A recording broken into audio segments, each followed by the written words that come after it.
আমাদের এখানে আজকে সভায় যারা উপস্থিত আছেন, আমাদের নেতৃত্ব, আমাদের সামনে যে কমরেডরা বসে আছেন, আমি সবাইকেই ধন্যবাদ, অভিনন্দন এবং শুভেচ্ছা জানাচ্ছি। আপনারা জানেন যে কমরেড শ্যামল চক্রবর্তীর নামে আমাদের এই পার্টি অফিসটা আজকে উদ্বোধন হচ্ছে। কমরেড শ্যামল চক্রবর্তীকেও নামে আপনারা সবাই চেনেন। আমাদের রাজ্যের দিকপাল ছাত্রনেতা ছিলেন, আমাদের রাজ্যের এবং দেশের শ্রমিক আন্দোলনের খুব গুরুত্বপূর্ণ নেতা ছিলেন। আমাদের রাজ্যে বামফ্রন্ট সরকারের দীর্ঘদিনের মন্ত্রী ছিলেন। আমাদের কাকদ্বীপ, নামখানা, সাগর এই সমগ্র এলাকায়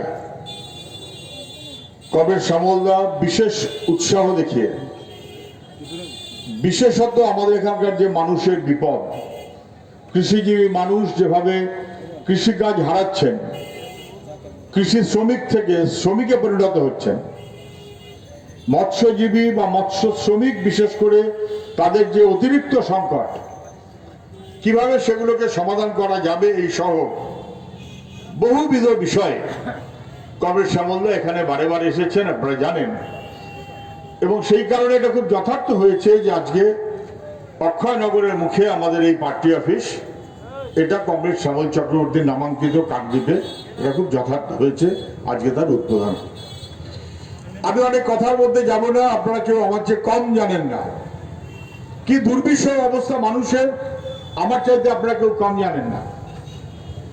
আমার আগে প্রতিকূল বলেছে, শতরূপ বলেছে, মিতেন্দু বলেছে, রাম বলেছে, আপনারা সবাই জানেন কি দুর্বিষহ অবস্থা আমাদের পশ্চিমবাংলার, আমাদের ভারতবর্ষের।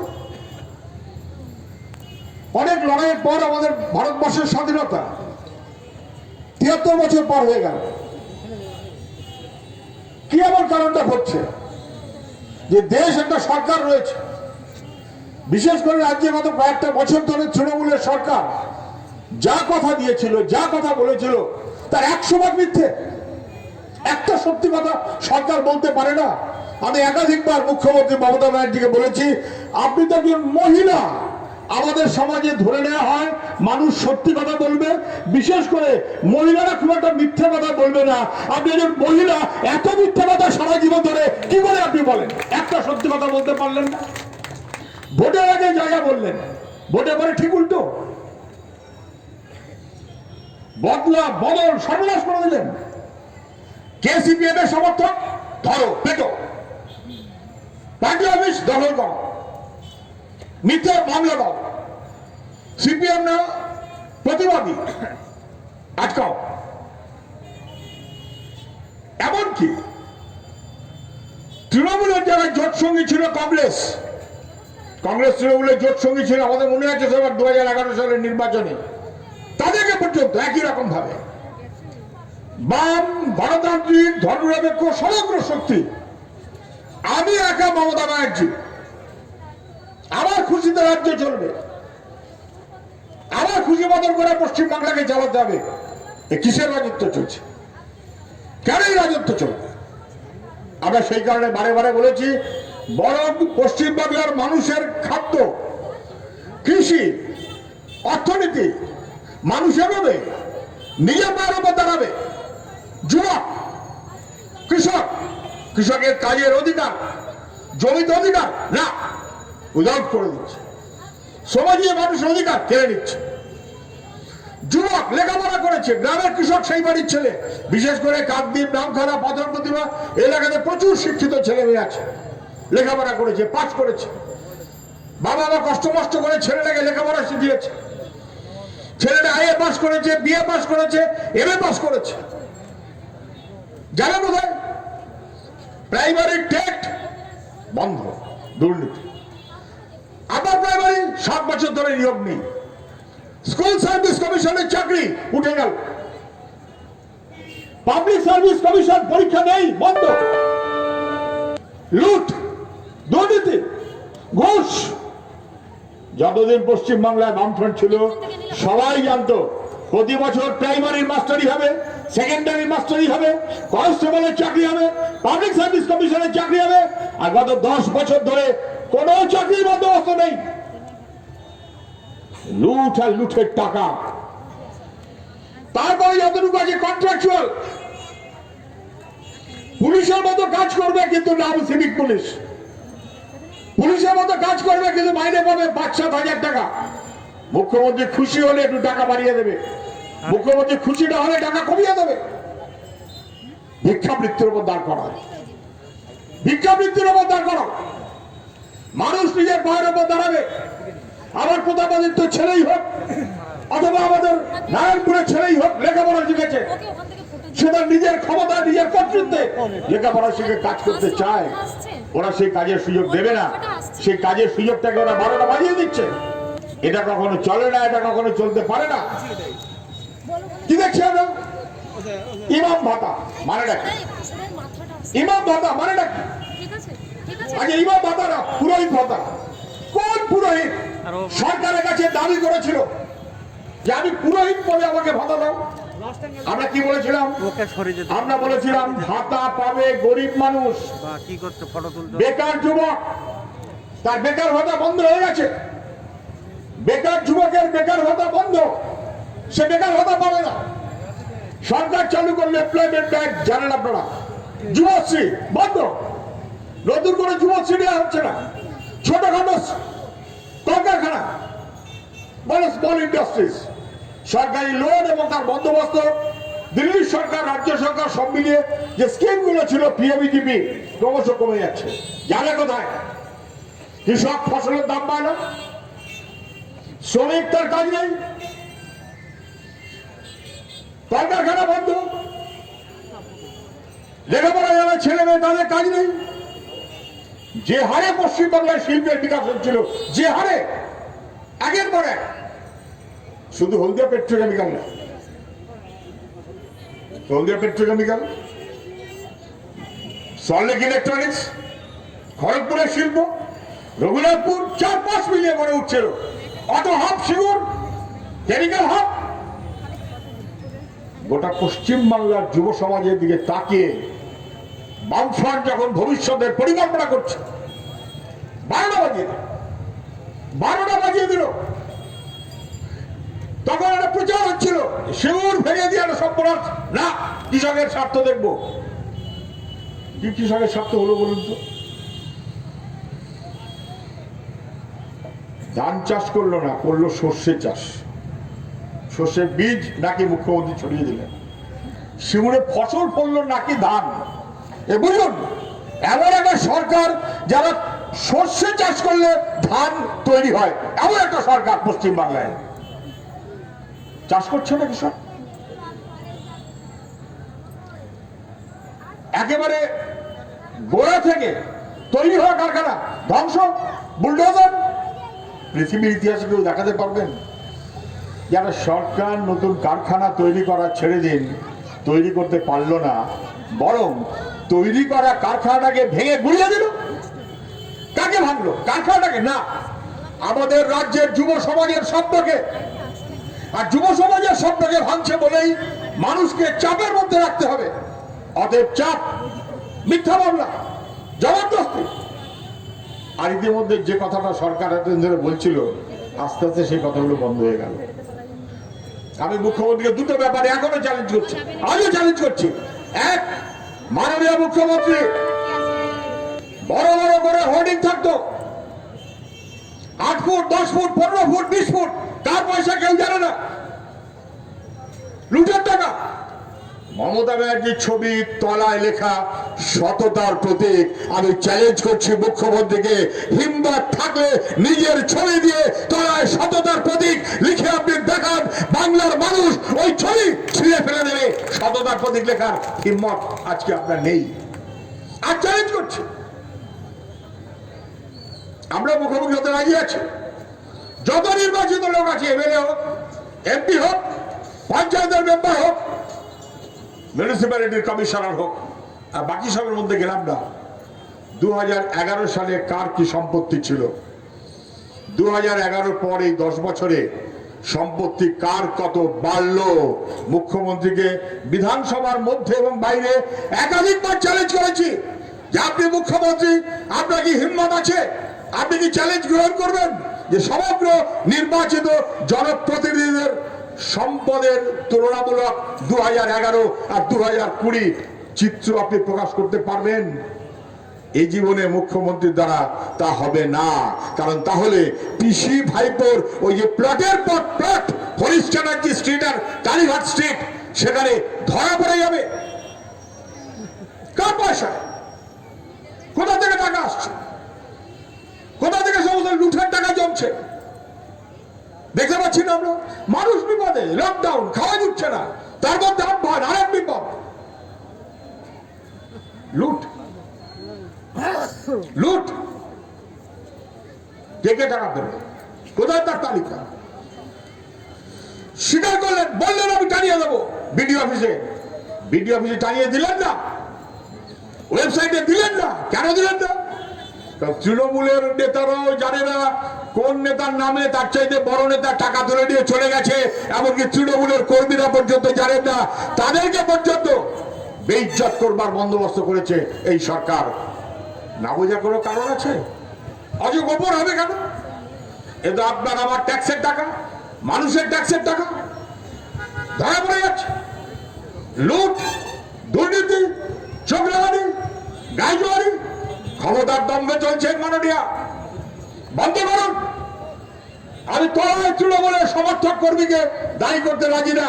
যদি মাথাটা খারাপ হয়ে থাকে তাহলে তার অঙ্গ প্রত্যঙ্গ গুলো খারাপ হবেই। মাননীয় মুখ্যমন্ত্রী পিসি ভাইপো যদি সমগ্র দুর্নীতির আধার হয়ে থাকে, তাহলে সেইটাই চুইয়ে চুইয়ে স্থানীয় স্তরে এসে হাজির হচ্ছে। এলাকার মানুষ কিন্তু বুঝে নেবার জন্য তৈরি। 2021 তার জবাব দেবেই, তার জবাব নেবেই, তার পাল্টা উত্তর দেবার হিম্মত কেউ দেখাতে পারবেন না।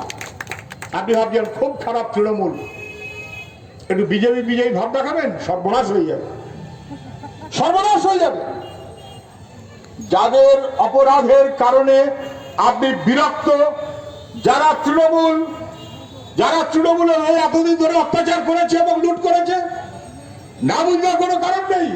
তারা হঠাৎ রাতের অন্ধকারে জামা সবাই বদলে ফেলছে, জামা সবাই বদলে ফেলছে। তৃণমূলের হিম্মত নেই বিজেপির বিরুদ্ধে রাস্তায় রুখে দাঁড়াবার হিম্মত তৃণমূলের নেই। কেন? তৃণমূল জানে যদি সত্যিই কখনো বিজেপির বিরুদ্ধে ওদের প্রতিবাদ করবার ইচ্ছে জাগে, তাহলে এত ঘুষ আর দুর্নীতিতে ঢুকে পড়েছে যে সিবিআই কে দাঁড় করিয়ে দিলে এই সব মুখ ভোতা হয়ে যাবে।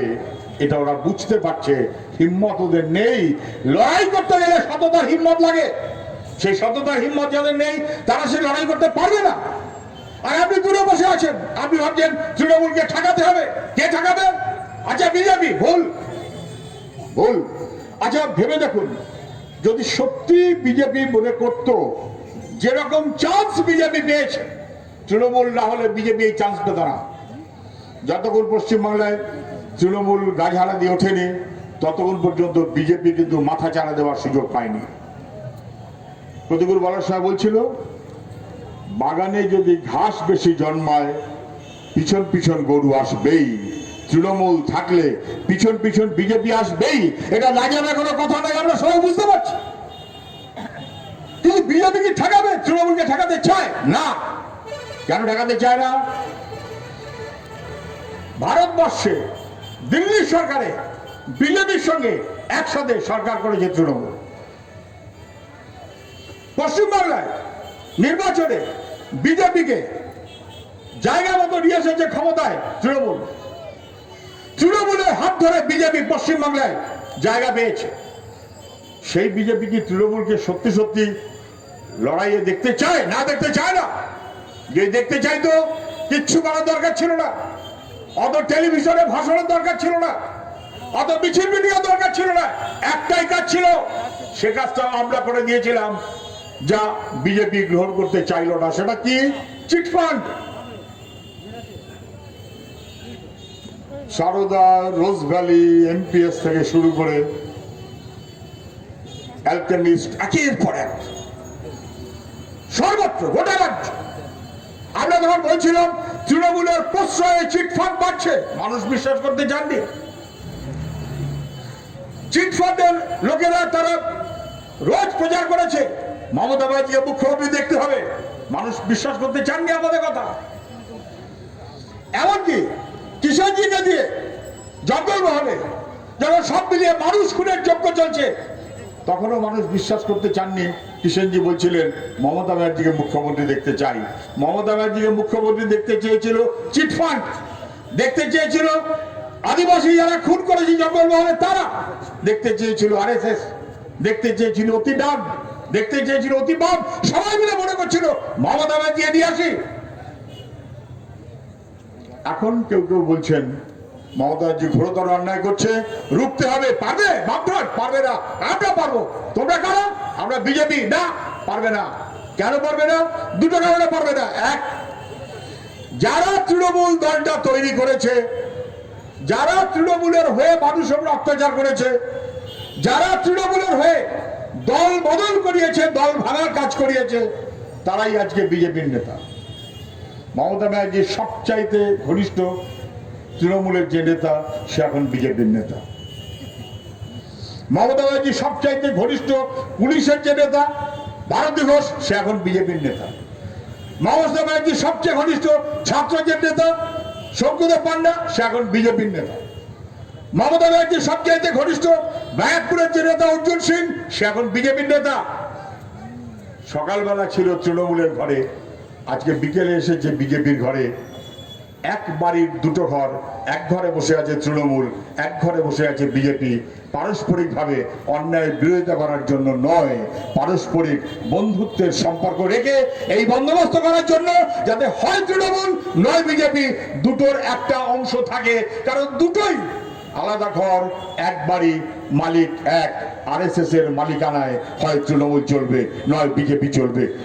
এরা কখনো সে লড়াই লড়তে পারবে না। আর দুই, যদি সত্যি বিজেপি লড়তে চাইতে এত ঝামেলা করার দরকার ছিল না। Chit fund, chit fund. মমতা ব্যানার্জি যখন চুপ করে থেকেছে, তখন আমরা গেছি সুপ্রিম কোর্টে। জানেন আপনারা, আমরা গেছি সুপ্রিম কোর্টে। আমাদের সেই কেসের ভিত্তিতে সুপ্রিম কোর্ট অর্ডার দিয়েছে সিবিআই তদন্ত। সিবিআই দিল্লি সরকারের কন্ট্রোলে। যদি সত্যি সিবিআই তদন্ত ঠিক মতো করে করতো, কিচ্ছু করতে হতো না। তৃণমূলের বড় মেজো সেজো নেতা সব কটা চিটফান্ড কাণ্ডে সিবিআই এর জালে ধরা পড়ে সব কটাকে জেলের মধ্যে ঘানি টানতে হতো, কেউ ঠেকাতে পারতো না। বাঁচিয়ে দিয়েছে বিজেপি। তৃণমূলকে বাঁচিয়ে দেবার মূল বন্দোবস্ত বিজেপি করেছে। কোনো সন্দেহ আছে? যদি বিজেপি চাইতো সিবিআই তদন্ত ঠিক মতো করবে, তাহলে পশ্চিমবাংলার মন্ত্রিসভার কোন বৈঠক নবান্নে হবার সুযোগ ছিল না। সবকটা বৈঠক করতে হতো ভুবনেশ্বরে সিবিআই এর জেলের মধ্যে। কারণ মন্ত্রীদের জেলের মধ্যেই থাকতে হতো, জেলের বাইরে থাকার কোনো সুযোগ যোগ্যতা তৃণমূলের ছিল না। তৃণমূল টিকিয়ে রেখেছে, তৃণমূলের বিজেপি টিকিয়ে রেখেছে তৃণমূলকে। বিজেপির প্রাণ ভোমরা তৃণমূল। তৃণমূলকে জাগিয়ে রাখলে বিজেপি জেগে থাকতে পারবে, এই মনোভাবে ওরা চলতে চাইছে। এর বিরুদ্ধে রুখে দাঁড়ানোর আমাদের কোনো বিকল্প নেই। আর সবাই দেখতে পাচ্ছেন যা করছে বিজেপি। আপনারা কেউ কম জানেন তা না, আমার আগের বক্তারা বলেছে, একের পর এক আমাদের দেশের শ্রম আইন বদলে দিচ্ছে, একের পর এক আমাদের দেশের কৃষি আইন বদলে দিচ্ছে, একের পর এক আমাদের দেশের সম্পদগুলোকে বেঁচে দিচ্ছে। কারা বিজেপি? কারা আরএসএস? কারা দেশ চালাচ্ছে? আমার কথাটাকে ভুলভাবে নেবেন না। এখানকার মানুষ শিক্ষিত। ভারতবর্ষের স্বাধীনতা সংগ্রামে বিজেপির একটা দিনের জন্য সংগ্রামের ভূমিকা ছিল না। তখন বিজেপি জন্মায়নি। বিজেপির জন্মের আগে জনসংঘ, জনসংঘ জন্মের আগে 1925 সালে আরএসএস। ভেবে দেখুন, ভারতবর্ষের স্বাধীনতা সংগ্রামে সবাইকে অত্যাচার সহ্য করতে হয়েছে।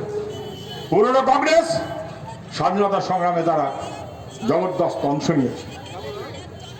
পুরনো বিপ্লববাদী ক্ষুদিরাম, প্রফুল্ল চাকি, বিনয় বাদল, দীনেশ, বাঙালিদের মাস্টারদা সূর্য সেন, ভগৎ সিং, রাজগুরু, চন্দ্রশেখর, আশফাকুল্লাহ ব্রিটিশের চোখে চোখ রেখে লড়াই করেছে, 1 ইঞ্চি জমি ছাড়তে রাজি হয়নি।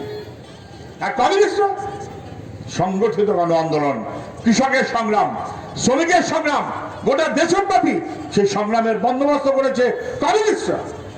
জেলে গেছে, সেলুলার জেল হয়েছে, চক্রান্তের শিকার হয়েছে, ষড়যন্ত্র মামলা খেয়েছে, বছরের পর বছর বেআইনি দল হিসেবে গোপনে থাকতে হয়েছে। ব্রিটিশ বুঝেছিল সবচাইতে বড় বিপদ আমাদের কাছে কমিউনিস্টরা, এটা ব্রিটিশ জানতো। যখন এই সবাই স্বাধীনতা সংগ্রামে ব্রিটিশের বিরুদ্ধে লড়াই করছে, তখন আরএসএস এর ভূমিকা কি?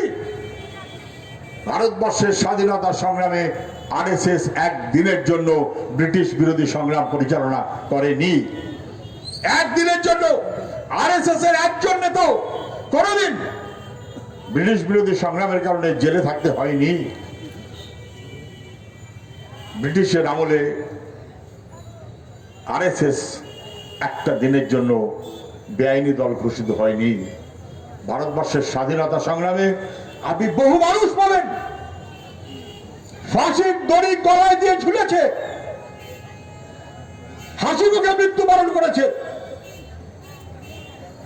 ব্রিটিশের পদলেহন করতে রাজি হয়নি।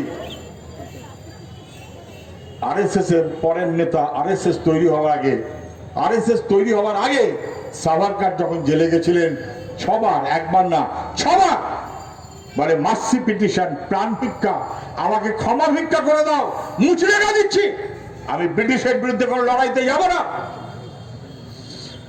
আরএসএস কখনো ব্রিটিশের বিরুদ্ধে লড়াই দেয়নি।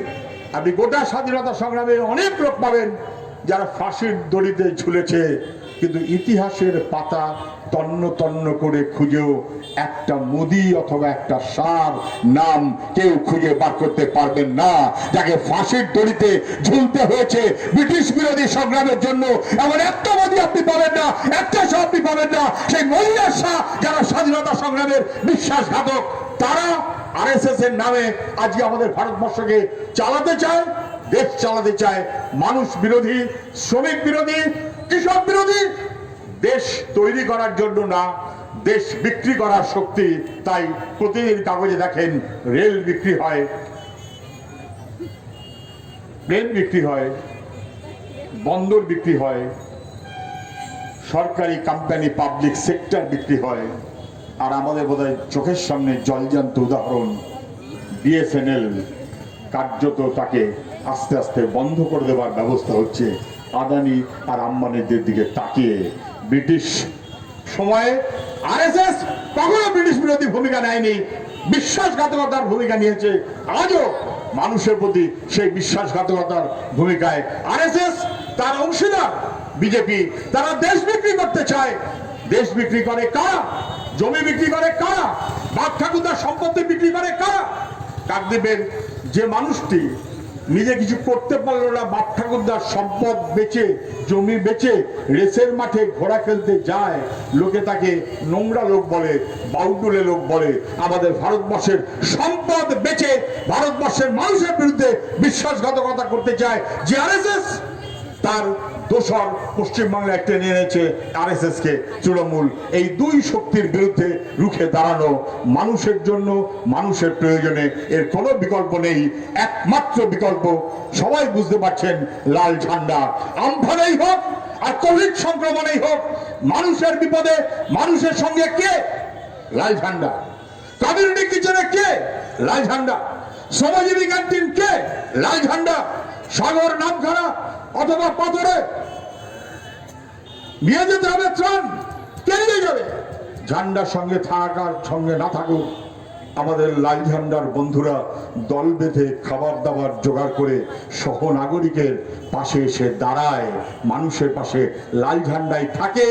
মানুষের বিপদে, মানুষের ত্রাণে, মানুষের শিক্ষায়, মানুষের কর্মসংস্থানের সুযোগে সরকার বদল হবেই। আর সরকার বদল হলে মানুষের গণতন্ত্র, তার অধিকারকে যেমন সুরক্ষিত করতে হবে, তেমনি মানুষের কাজের বন্দোবস্ত এবং চাকরির সুযোগ তা গড়ে তোলার দায়িত্ব বামপন্থীরা নেবে। ঠিক যেমন করে অতীতে বামপন্থীরা নিচ্ছিল, সেই মনোভাব থেকেই আমাদের শান্তি, সম্প্রীতি, গণতন্ত্র এবং উন্নয়নের পথ ধরেই চলতে হবে। সেই পথেই আমাদের কাকদ্বীপের মানুষ চলবেন।